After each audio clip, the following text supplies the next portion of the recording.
Senhor te abençoe e faça brilhar teu rosto em ti, que conceda sua graça e te dê paz.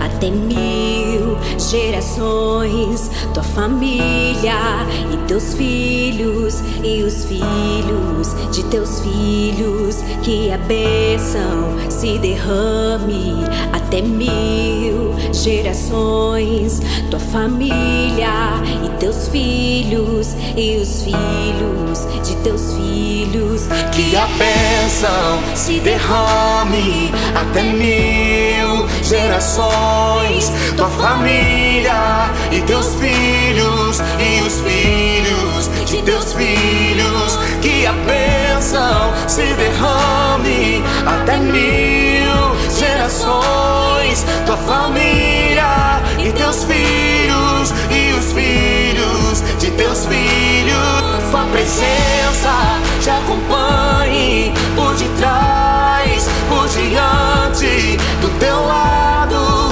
e em ti. É contigo, é por ti, e de noite e de dia, tua entrada e saída, em teu riso, em teu choro, é contigo, é por ti.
Olá, sejam bem-vindos à nossa experiência online. Hoje é um dia que Deus separou para marcar a sua vida. Por isso, não deixe de compartilhar essa experiência enviando esse link para o maior número de pessoas que você puder. O nosso culto já vai começar, então aqueça o seu coração e vamos adorar ao Senhor. Até daqui a pouco.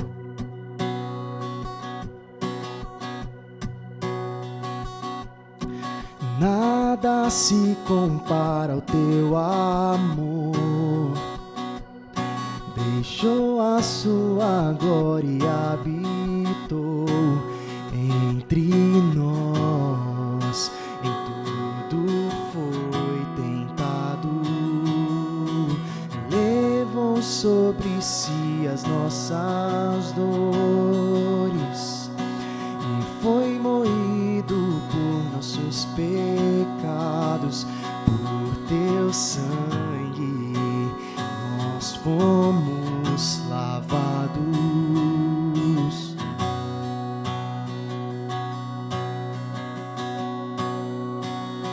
E o castigo que nos traz a paz estava sobre ti. Por suas pisaduras nós fomos sarados totalmente.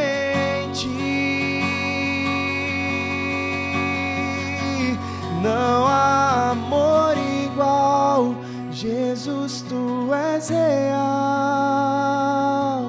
és o meu amigo fiel. Maravilhoso amor, sim, Jesus me salvou. És o sacrifício perfeito.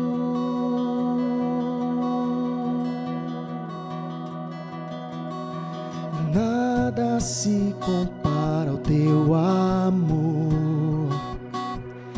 Deixou a sua glória e habitou entre nós. Em tudo foi tentado, levou sobre si as nossas dores e foi moído por nossos pecados. Por seu sangue nós fomos lavados.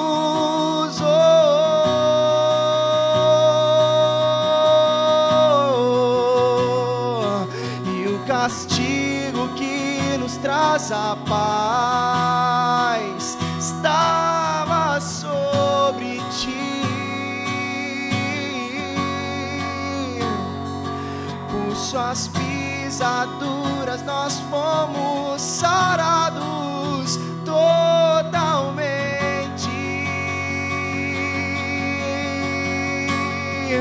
Não há amor igual, Jesus, tu és real, és o meu amigo fiel. Maravilhoso amor, sim, Jesus me salvou. És o sacrifício perfeito. Não há amor igual, Jesus, tu és real, és o meu amigo. Maravilhoso amor, sim, Jesus me salvou. És o sacrifício perfeito.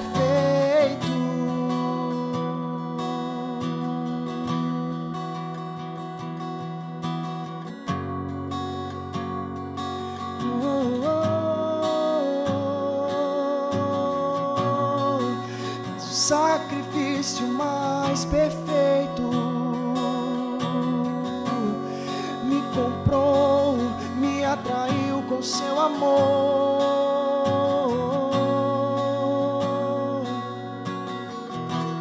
Tudo que tenho terás, tudo que sou tu terás, a recompensa do teu sacrifício, a recompensa do teu sacrifício. Tudo que tenho terás, tudo que sou tu terás, a recompensa do teu sacrifício, a recompensa do teu sacrifício. Tudo que tenho terás, tudo que sou tu terás, a recompensa do teu sacrifício, a recompensa do teu sacrifício. Tudo que tenho terás, tudo que sou tu terás, a recompensa do teu sacrifício, a recompensa do teu sacrifício. Tudo que tenho terás, tudo que sou a recompensa do teu sacrifício, a recompensa do teu sacrifício. Tudo que tenho terás, e o que eu sou tu terás. Não há amor igual, Jesus, tu és real, és comigo fiel, maravilhoso amor. Sim, Jesus me salvou, és o sacrifício perfeito, és o sacrifício perfeito, és o sacrifício perfeito. Não há amor igual, Jesus, tu és real, és o meu amigo fiel, maravilhoso amor. Sim, Jesus, és o sacrifício perfeito.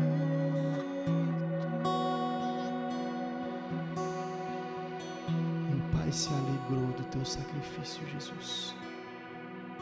Aleluia.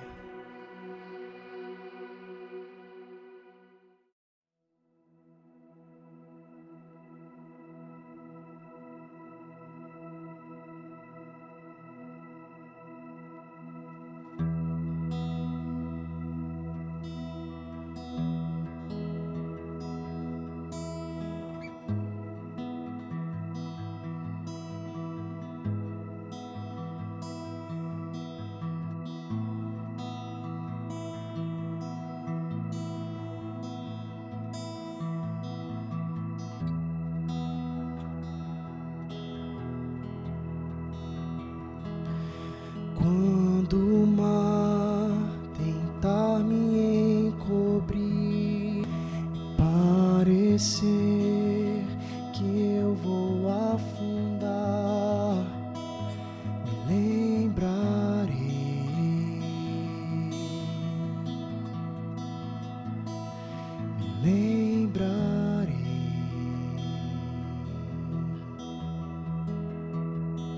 Se a escuridão quiser me abraçar e a esperança eu parecer perder, me lembrarei.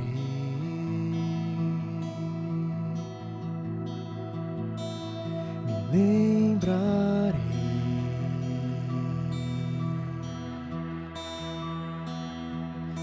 Que a paz é uma promessa, você não vai mentir, seguro estou aqui, me lembrarei.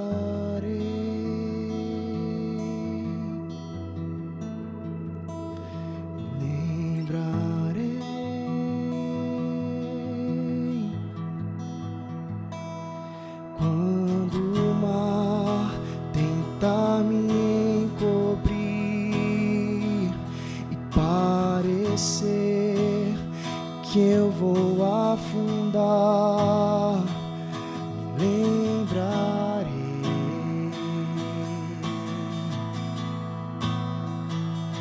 Me lembrarei.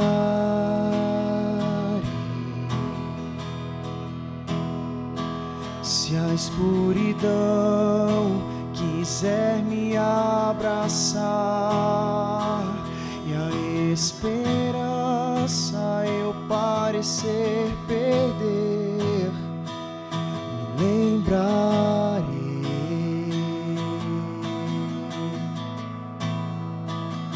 Me lembrarei.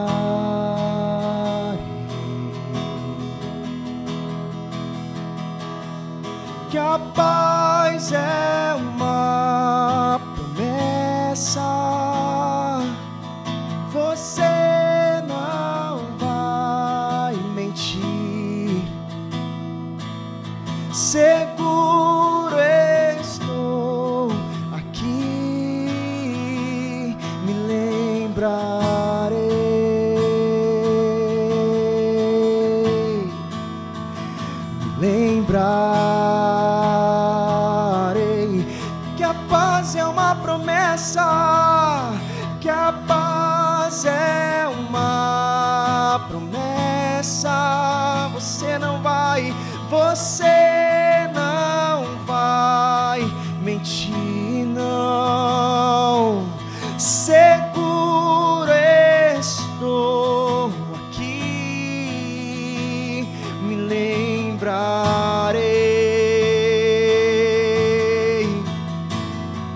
tempestade, que você tem o nome que ilumina a escuridão.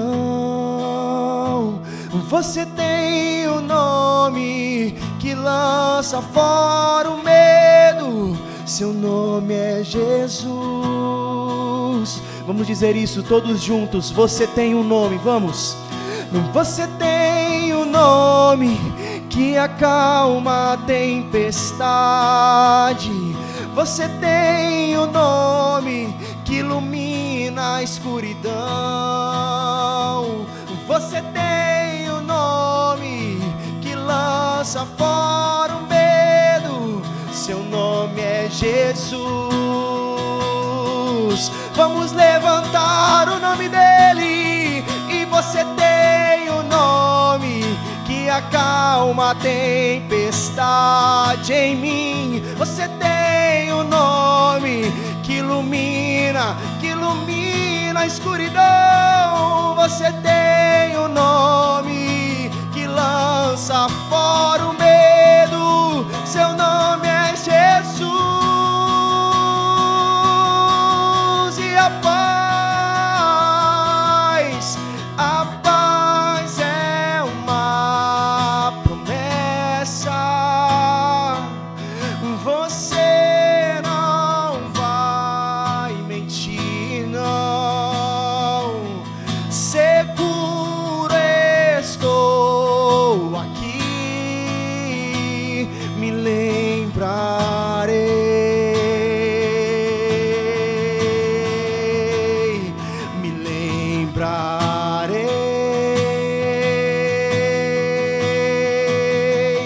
Eu me lembrarei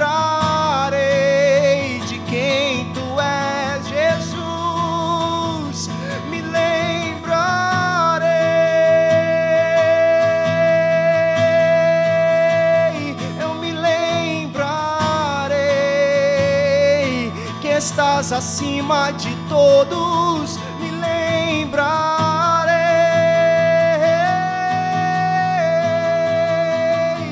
que você tem um nome que acalma a tempestade.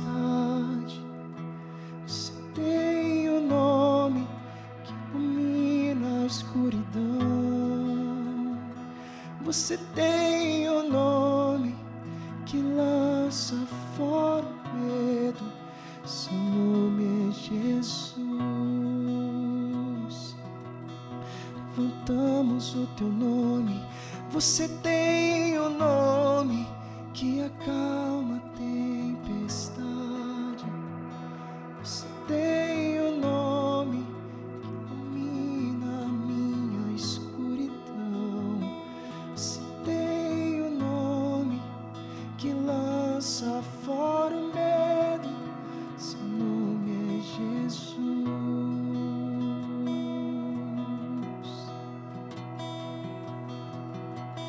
E a paz é uma promessa. Você não vai mentir. Seguro estou aqui, me lembrarei.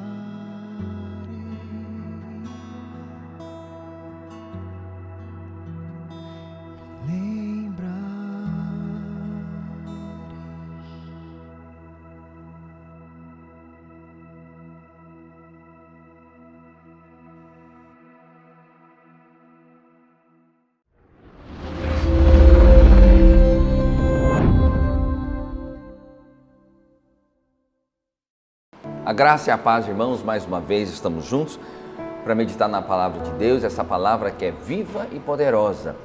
Hoje eu queria falar sobre o tema Não Durma com o Medo, tá? Uma palavra poderosa que vai alcançar o seu coração, mas antes de começar a ministrar, eu quero orar com você. Não sei onde você está, se você está na sua casa, está na sala, na cama, talvez numa viagem, em algum lugar, talvez até público, mas se você puder, coloca a mão no seu coração, quero orar com você. Senhor Jesus, libera sobre a nossa vida revelação da Tua Palavra. Livra-nos daquilo que é raso, daquilo que é superficial, daquilo que é apenas racional, daquilo que é apenas humano, e leva-nos para um outro nível de percepção daquilo que o Senhor quer que nós saibamos. Nós pedimos ao Teu Espírito Santo que libera a luz do céu agora, para que essa palavra que é viva e poderosa possa encher o nosso coração de fé, para que nós possamos viver a vida boa, perfeita e agradável que o Senhor planejou para nós, em nome de Jesus. Em nome de Jesus. Amém, meu irmão? Bom, não durma com medo. Na vida de Jacó, quando estava no fim da sua vida, ele manda chamar os seus filhos e ele vai liberar ali uma palavra de bênção, suas últimas palavras. Só que tem um quesito ali profético na vida nesse momento de Jacó com os seus filhos, porque ele manda chamar os filhos para dizer das coisas que ainda estão por vir, daquilo que vai acontecer. E um momento que deveria ser um momento de bênção para alguns dos seus filhos, passa a ser um momento de disciplina. E as primeiras palavras que Jacó, ali nesse momento final da sua vida, ele libera para o seu primogênito, filho de Lia, chamado Ruben. E ele diz assim no livro de Gênesis, no capítulo 49, a partir do verso 3, diz assim: Ruben, você é meu primogênito, minha força, o primeiro sinal do meu vigor, superior em honra, superior em poder, turbulento como as águas, já não será superior, porque você subiu à cama de seu pai, ao meu leito, e o desonrou. Meu Deus, que palavra severa, né? Sobre o seu filho, sobre o seu primogênito. Quando nós olhamos esse episódio da vida de Jacó com os seus filhos, em especial a palavra que Ruben recebe de seu pai, quando nós olhamos mais atentamente, mais profundamente, nós podemos alcançar 3 ensinos poderosos com essa passagem. E eu queria meditar com você sobre isso.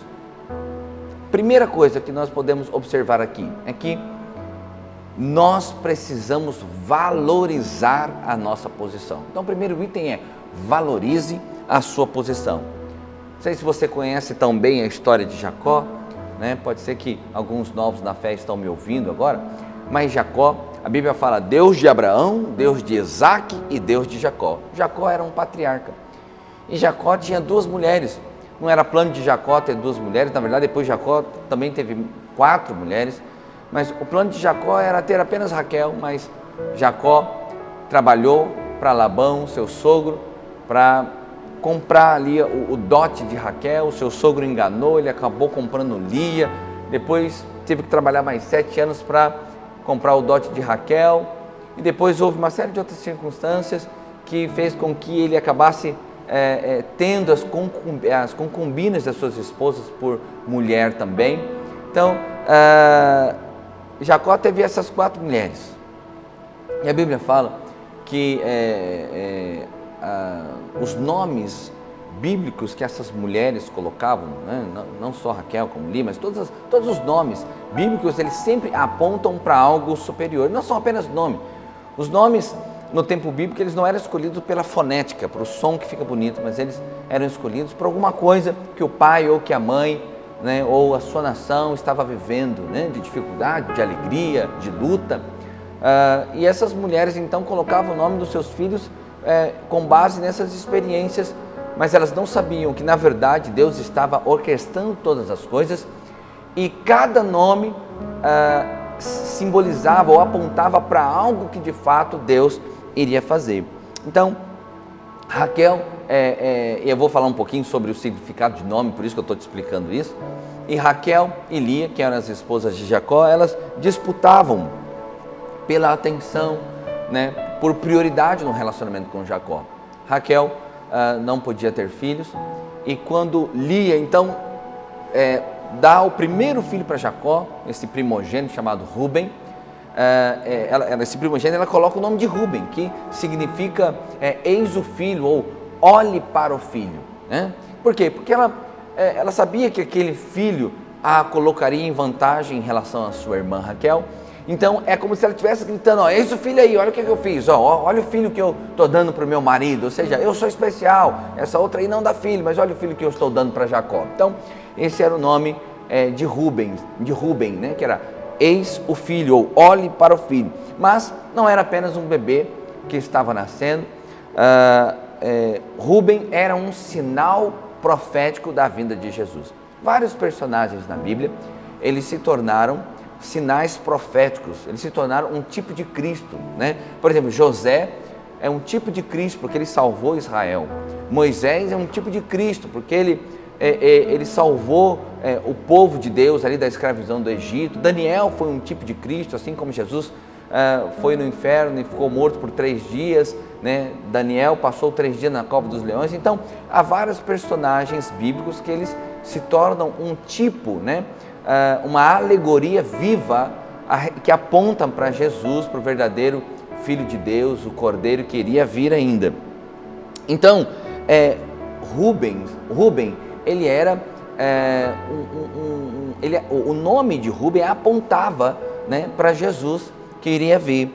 E o mais interessante é que no dia que ele deveria ser abençoado, eis o filho, né? Olhe para o filho. No dia que Rúben deveria ser abençoado, ele foi severamente disciplinado. Por quê?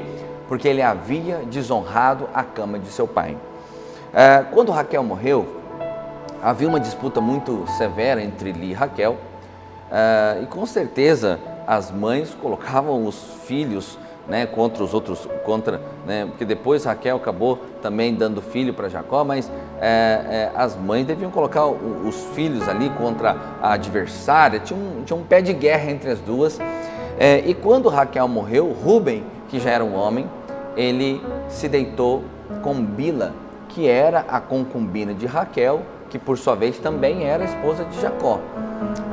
E isso foi terrível, porque ele pensou que teria feito isso em secreto, em segredo, mas Jacó, a Bíblia fala que Jacó soube, ele ficou sabendo. Então, Rúben deveria ter valorizado a sua posição de primogenitura, honrando a vida do seu pai.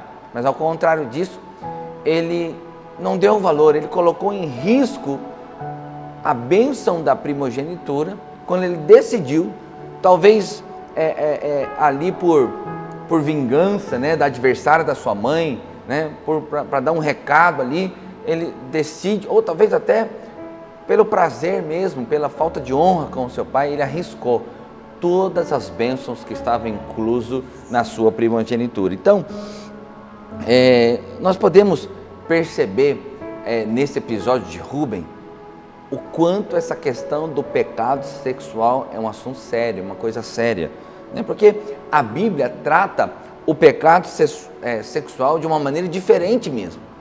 Porque em 1 Coríntios, Paulo fala, capítulo 6, verso 18, ele diz que aquele que peca, que os outros pecados são fora do corpo, mas o pecado da imoralidade sexual, ele é dentro do próprio corpo. Diz assim o texto, 1 Coríntios, capítulo 6, verso 18, diz assim: fuja da imoralidade sexual. Todos os outros pecados que alguém comete, fora do corpo os comete, mas quem comete pecado sexualmente, peca contra o seu próprio corpo. Então, o pecado da imoralidade sexual, ele de fato, ele tem um peso diferente, até porque ele é tratado de forma diferente de todos os demais. O diabo tem usado a imoralidade sexual para afastar o homem de Deus. E muitas vezes para levar homens de Deus à queda, à vergonha, destruir casamentos, destruir relacionamentos, destruir a imagem da paternidade, destruir a vida de filhos, né? Tudo isso está dentro do pecado sexual. Então, a gente pode já perceber nessa história aqui de Rúben o quanto a questão do pecado sexual é grave. Né? E eu sei que talvez você já tenha ouvido em algum lugar que não tem pecadinho, não tem pecadão, que é tudo a mesma coisa, mas isso é uma grande bobagem, isso é uma loucura, porque existe de fato pecados que são mais graves do que outros, né? E aqui a Bíblia está mostrando claramente o pecado sexual ele faz parte de um grupo de pecados que é mais grave do que outros, né? A gente pode medir a gravidade de um pecado observando a gravidade das consequências, né? Então, o pecado da imoralidade sexual produz tanta tragédia, tanta destruição, que observando essas consequências você consegue mensurar o quanto é grave, quantas famílias são plenamente destruídas por conta do pecado da imoralidade sexual. Então, por isso que a Bíblia fala, fuja, né? Fuja da imoralidade sexual. Foi exatamente isso que José fez. Não sei se você conhece a história de José, né, que é um dos filhos de Jacó. Foi exatamente isso que José fez quando ele foi assediado pela esposa, né, do oficial lá do Potifar. Ele saiu correndo. Por quê? Porque com relação à imoralidade sexual, ao pecado sexual, você não administra, você não resiste, mas você foge, né? Então, quando Rubens arriscou a sua primogenitura, né, quando ele não deu valor à sua posição, ele perdeu 3 coisas. A primeira coisa que Rubem perdeu foi o reino, ou seja, a realeza, a bênção da realeza não foi dada para a tribo de Rubem, foi dado para Judá, ou seja, era para Rubem receber, mas ali naquele dia em que Jacó reúne os seus filhos, Deus libera a bênção da realeza sobre Judá. Por isso que o rei dos reis, que é Jesus, ele veio da tribo de Judá, por isso que é leão da tribo de Judá, não é leão da tribo de Rubem. Então a primeira coisa que Rubem perdeu, por não valorizar a sua posição, ele perdeu o reino. A segunda coisa que Rubem perdeu foi o sacerdócio. Rubem perdeu o sacerdócio. Então, quem não valoriza a sua posição, perde a unção, perde o óleo, perde o mover. Então, você vê que naquele dia lá, então, em vez de dar a bênção do sacerdócio para Rubem, que ele tinha o direito, né, todo primogênito tinha direito ao reino, ao sacerdócio e à porção dobrada. Então, o reino ele perdeu para Judá e o sacerdócio ele perdeu para Levi. Por isso que foi da tribo de Levi que saiu todos os sacerdotes, os sumos sacerdotes. Ali você tem Moisés, Arão, Miriam, saíram da tribo de Levi, porque Rubem, quando não valorizou a sua posição, jogou fora também a bênção do sacerdócio. E a terceira coisa que Rubem perde, quando ele não valoriza a sua posição, ele perdeu a porção dobrada da herança. Essa porção dobrada deveria... O que é a porção dobrada? Deixa você entender. Porção dobrada é que cada filho recebe uma parte da herança, mas o primogênito ele recebe 2 partes, ou seja, ele recebe uma porção dobrada. Então, a porção dobrada que deveria ser dada para Rubem, naquele dia, ele deu para Manassés e Efraim, que são os 2 filhos de José. Então, José é quem recebeu a porção dobrada. Então, cada um dos filhos de José recebeu uma parte das 12 tribos lá na terra de Canaã. Então, olha o tamanho da perda de Rubem por não valorizar a sua posição. Então, a primeira coisa que a gente pode aprender nessa história aqui é que nós precisamos valorizar a nossa posição. Então, eu acho que uma das coisas mais terríveis é quando você vê alguém ocupando uma posição que era para ser sua, ou alguém desfrutando de algo que era para você desfrutar, né? E foi isso que aconteceu com Rubem. Então, da mesma maneira que nós aplicamos, nós interpretamos essa história de Rubens, nós podemos aplicar isso para a vida da igreja local. Então, assim como Rubem deveria valorizar a sua posição de primogenitura, honrando ao seu pai, nós devemos valorizar a nossa posição, honrando a igreja, honrando a nossa liderança, honrando os nossos mentores. Quem são os mentores? Mentores é muitas vezes aquela pessoa que não está perto de você, mas que escreveu livros que você tem lido e tem sido abençoado. Na nossa igreja, né, pastor Aloísio, né, pastor Christian, pastor Wilson, pastor Ricardo Guimarães, né, Mauro Estival, pastor Silvio Galli, tantos irmãos preciosos têm se esmerado, pastor Márcio Alves lá dos Estados Unidos, tem se esmerado a escrever literaturas densas, consistentes para nos abençoar. Honre essas pessoas que Deus enviou na sua vida. Então, quando nós desonramos quem o Senhor envia sobre nós, nós também perdemos essas três coisas. Perdemos o reino, o governo, perdemos o mover e a unção, que é o sacerdócio, e perdemos também a porção dobrada, ou seja, a prosperidade que Deus tem para liberar nas nossas vidas. Eu acho tão terrível quando pessoas desonram a sua liderança, pessoas, por causa de poucas coisas, por causa de desconforto, de melindres, de desentendimento, simplesmente levantam e vão embora, não dão nem um obrigado, não dão nem um adeus, simplesmente vão embora, desvalorizando tudo aquilo que Deus fez. Presta atenção, meu irmão, valoriza quem Deus colocou na sua vida. Valoriza o líder de célula que te abençoa, que toda semana traz uma palavra para você, que ora por você, que cuida de você, que se preocupa quando você falta ao culto, quando você falta a uma reunião. Valorize esse líder que Deus colocou, porque foi Deus quem te enviou. Seja como aquele que diz, bendito é o que vem em nome do Senhor. Deus colocou, valoriza isso. Valoriza o seu pastor, valoriza quem te ama, valoriza quem muitas vezes te corrige, quem te disciplina, quem te confronta, quem libera uma palavra de Deus todos os domingos na sua vida, nas reuniões de discipulado, ou mesmo num culto online como esse que você está ouvindo agora. Valoriza, porque foi Deus que te enviou. Às vezes eu pergunto para as pessoas, foi Deus que te trouxe para cá? Sim, pastor, foi Deus que me trouxe para cá. Então valoriza isso, porque foi Deus que fez. Valoriza. O que é valorizar? É honrar, é tratar em alta conta, é dar atenção, é colocar em posição de destaque na sua vida. Valoriza esse lugar onde nós estamos. As igrejas não são iguais, meus irmãos. As igrejas não são iguais. Valoriza a igreja que Deus te deu. Eu não estou aqui querendo nos colocar acima ou melhor que outros, mas eu quero te dizer, essa é a melhor igreja que Deus tinha para você, porque Ele mandou você para cá. Valoriza isso. Valoriza a estrutura, valoriza a nossa visão. Valoriza isso, essa estrutura e essa visão que alcançou a sua casa, que alcançou a sua família, que muitas vezes mudou a sua história. Honrar, valorizar é honrar até o fim. Não é só honrar enquanto você está tendo lucro, ou enquanto estão falando que você gosta. É honrar até o fim, honra até o fim.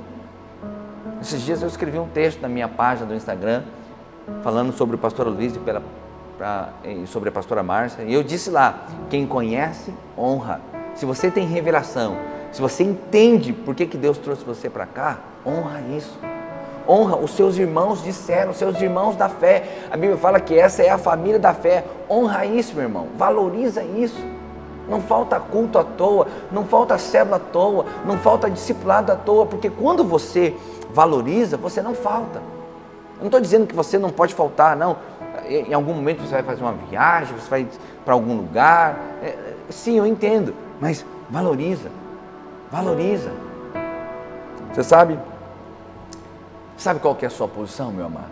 Você é o filho amado de Deus. Você tem que sair dessa mensagem com essa percepção. Você é o filho amado de Deus. Ou seja, valorize tudo que Deus enviou para você, porque você é o filho amado de Deus. Então a primeira coisa que nós estamos aprendendo nessa história de Jacó abençoando os seus filhos e repreendendo Rúben é que nós precisamos valorizar a posição e o lugar que Deus nos colocou. Valorizar para que nós possamos ter autoridade, que é o reino, unção, que é o sacerdócio, e prosperidade, que é a porção dobrada. Amém, irmão? Diga assim, eu tomo posse da autoridade, da porção dobrada e do sacerdócio que Deus preparou para mim. Diga isso, diga, em nome de Jesus, eu me aproprio de tudo que Deus planejou para mim. Amém, meu irmão? Amém? Segundo princípio, segundo ensinamento, é o título da nossa mensagem: não durma com o medo.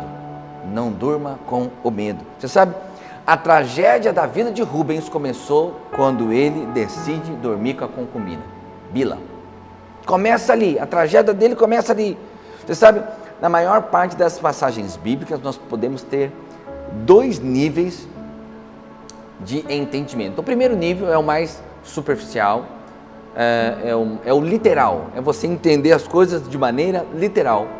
Mas existe um segundo nível, que é o nível mais profundo, que nós chamamos do nível rema, do nível da revelação. É quando você entende alegoricamente, você entende para onde aquela história está apontando, quais são os significados. E nós já falamos que Rúben significa eis o filho, ou olhe para o filho, e que Rúben, ele era então uma sinalização profética da vida de Jesus. E Bila, se nós formos estudar a etimologia da palavra, o que significa Bila é temer, perturbar-se, aterrorizar-se, apontando para uma vida de medo. Ou seja, Rúben é uma vida de fé, porque Jesus é o autor da fé, mas Bila é uma vida de medo. Ou seja, Bila representa o próprio medo.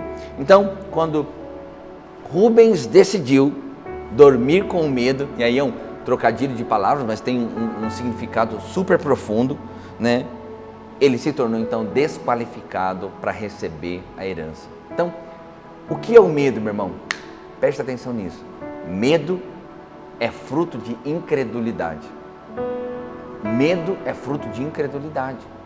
Então, porque Davi era alguém de fé, ele olhou para o tamanho do gigante e ele disse para Golias: você vem contra mim com espadas e lanças, mas eu vou contra ti em nome do Senhor dos Exércitos. Ele não estava confiado nele mesmo. Ou seja, Davi era um homem de fé, ele estava confiado no poder do Senhor dos Exércitos. E isso é poderoso. Então preste atenção, você precisa viver uma vida de fé, não uma vida de medo. Quando Rúben dormiu com medo, ele foi desqualificado para a herança. Ou seja, para onde isso aponta? Quando você vive uma vida cristã, cheio de incredulidade, cheio de medo, então você não toma posse daquilo que Deus planejou para você. Então, como é que você precisa ir para a sua casa todas as noites? Em paz, cheio de fé e não com medo. Você é o filho amado de Deus, meu irmão. Você é o filho amado de Deus. Deus vai coordenar as coisas para que elas somem ao seu favor. Mas como é que você vai chamar à existência a realidade dessa promessa? Ah, pastor, eu não tenho essa experiência na minha vida. Mas como é que você vai viver essa experiência? Como é que você vai chamar todas essas coisas na sua vida? Pela fé, não com medo, pela fé.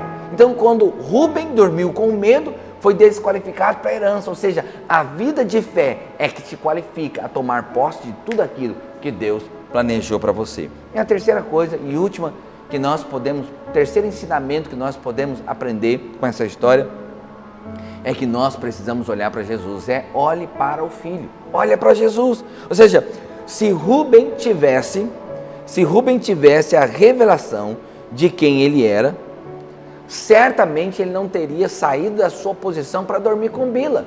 Porque Rúben, ele era literalmente, olhe para o Filho. Ou seja, se Rúben tivesse a clareza de quem ele profeticamente simbolizava, que era Jesus, ele tivesse ficado na posição do filho, ele não teria desonrado seu pai e dormido com Bila. Então, quando nós olhamos para essa história, nós temos uma outra história no Novo Testamento que aconteceu com Jesus, que ilustra de uma maneira até mais clara e mais profunda essa questão de você olhar para Jesus, né? No livro de Mateus, no capítulo 14, no verso 22, conta uma história que Jesus disse para os seus discípulos entrarem no barco e irem adiante dele. Jesus estava ali com a multidão e se despede ainda da multidão. E a Bíblia fala que na quarta vigília da noite, Jesus então decide ir até o barco. Naquele tempo, a noite era dividida em vigílias. Então, tinha primeira, segunda, terceira e quarta vigília. A primeira vigília é das 18 horas é de 3 em 3, das 18 a 21. A segunda é das 21 à meia-noite. A terceira é da meia-noite às 3 da manhã. E a quarta vigília da noite é das 3 às 6 da manhã. Então, assim, qual que é o horário que a noite é mais sombria, que a noite é mais profundo? Entre 3 e 4 horas da manhã. É onde o seu sono é mais terrivelmente pesado. É nesse horário. Então, na hora mais sombria, na quarta vigília da noite, então Jesus decide ir até o barco. E ele vai andando sobre as águas, porque o barco já estava distante. Quando os discípulos veem Jesus de longe, eles acham que é um fantasma e aterrorizados eles começam a gritar. E Jesus então diz, não tenham medo porque sou eu, né, Jesus. E aí Pedro, talvez o mais sanguíneo e falante de todos, fala, Senhor, se és tu mesmo, manda que eu vá até o Senhor. E aí Jesus apenas diz, vem. Então Pedro coloca o pé e começa a andar sobre as águas, mas de repente ele começa a perceber o barulho das ondas, o movimento, os ventos, e ele tira os olhos de Jesus por um instante e começa a olhar para as circunstâncias à sua volta, e ele é tomado pelo medo. Assim como Rubem decidiu dormir com medo, naquele momento Pedro também decide olhar para o medo. Em algum momento Rubem decidiu olhar para o medo e foi atraído pelo medo.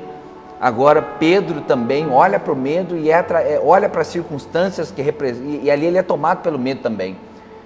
Percebe que enquanto Pedro estava olhando para Jesus, ele estava andando sobre as águas. Enquanto Rubem manteve a sua posição de estar, né, em quem ele representava, que ele era o filho, né, de seu pai e apontava para Jesus, estava tudo certo. Quando o medo entra em cena, é que a tragédia começa. Interessante que o mesmo medo que estava engolindo os discípulos e ameaçando a vida dos discípulos, Jesus vem andando sobre ele. Jesus, porque o mar revolto representava o medo, e Jesus vem andando pisando no medo, pisando naquilo que representa o medo. É como se Jesus estivesse pisando sobre a cabeça do diabo e andando na direção dos seus discípulos. Presta atenção, na hora mais difícil da sua tempestade, eu não sei qual é a tempestade da sua vida, qual é a sua dificuldade, o que eventualmente possa estar te ameaçando, mas na hora mais sombria, na hora mais difícil, no momento mais terrível, Jesus vai vir pisando na cabeça do diabo a seu favor, vai vir na sua direção para estender a mão para você. Isso é maravilhoso. Meu irmão, você é o filho amado de Deus. Você é o filho amado de Deus, você não está sozinho. Mesmo que em algum momento pareça que você está sozinho, você não está sozinho. O Senhor está vindo na sua direção, pisando nas circunstâncias que o diabo talvez tenha desenhado contra você. Pedro fixou os olhos em Jesus novamente. E ele pôde então entrar no barco. E quando eles entraram no barco, a tempestade cessou. Porque a tempestade muitas vezes ela é um teste. Quando nós somos aprovados no teste, a tempestade passa. Meu irmão, 3 coisas você precisa manter no seu coração nessa mensagem. Olhando essa história de Rubem, 3 coisas. Primeiro, se você quer viver uma vida vitoriosa, se você quer viver uma vida bem-sucedida, cheia de alegria e satisfação, valorize a sua posição. Você é o filho amado de Deus. Não importa o que o mundo fala, não importa o que o diabo fala, você é o filho amado de Deus, não saia dessa posição. Segundo, não se envolva com o medo, não permita que o medo entre na sua casa, entre até na sua cama, quando você vai dormir, embriagado com o medo da circunstância, da dificuldade financeira, de uma doença, de alguma coisa. Não permita se embriagar pelo medo, mas encha-se de fé, porque Jesus é o autor da fé. E por último, olhe sempre para Jesus. No dia que a tempestade estiver mais forte e mais aterrorizante, não tenha medo, corra para os braços de Jesus. Lá é o lugar de segurança. Corra para Jesus, não se envergonhe disso, corra para Jesus. Você é o filho amado de Deus, porque Ele está de braços abertos para você. Talvez você esteja me ouvindo aqui e você esteja distante de Jesus. Talvez você não esteja no barco com Jesus. Então, talvez essa seja uma oportunidade de você correr de volta para os braços do Senhor, para os braços de Jesus. Talvez você esteja desviado, afastado. Talvez as tempestades da vida te fez afastar-se. Talvez você aí deu uma resposta errada, perdeu o rumo e se afastou. Hoje é dia de você voltar para Jesus. Ele está de braços abertos te esperando, para você viver essa vida vitoriosa. Eu quero orar com você. Você que não se afastou e você também que eventualmente se afastou.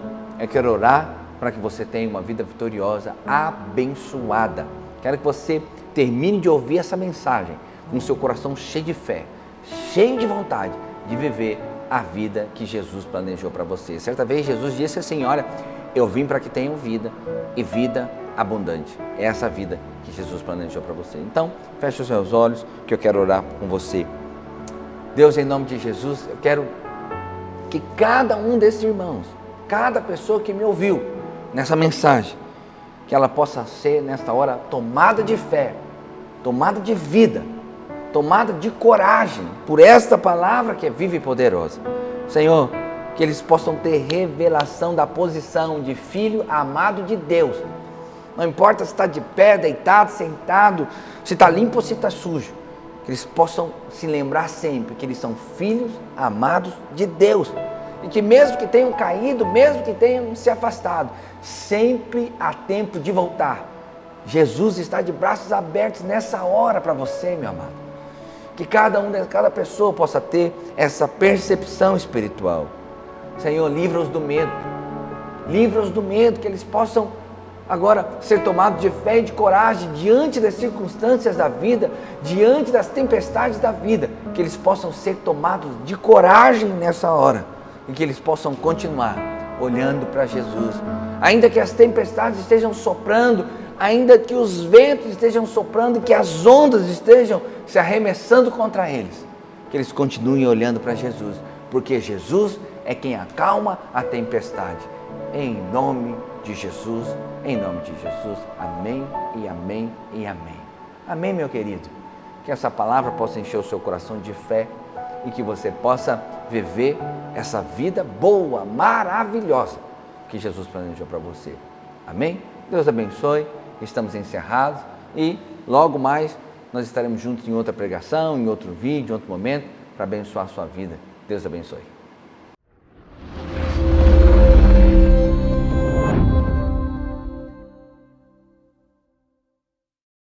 Que experiência poderosa! Eu preciso lembrar você que durante a semana nós temos as nossas células. Se você ainda não se conectou a nenhuma célula, nos mande um direct pelo Instagram que nós vamos conectar você. Tenham todos uma ótima semana e até semana que vem. Tchau!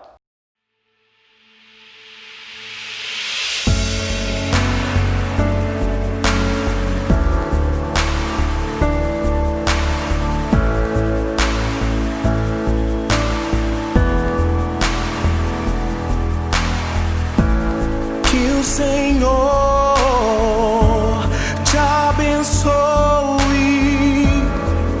e faça brilhar teu rosto em ti, que conceda sua graça e te dê paz.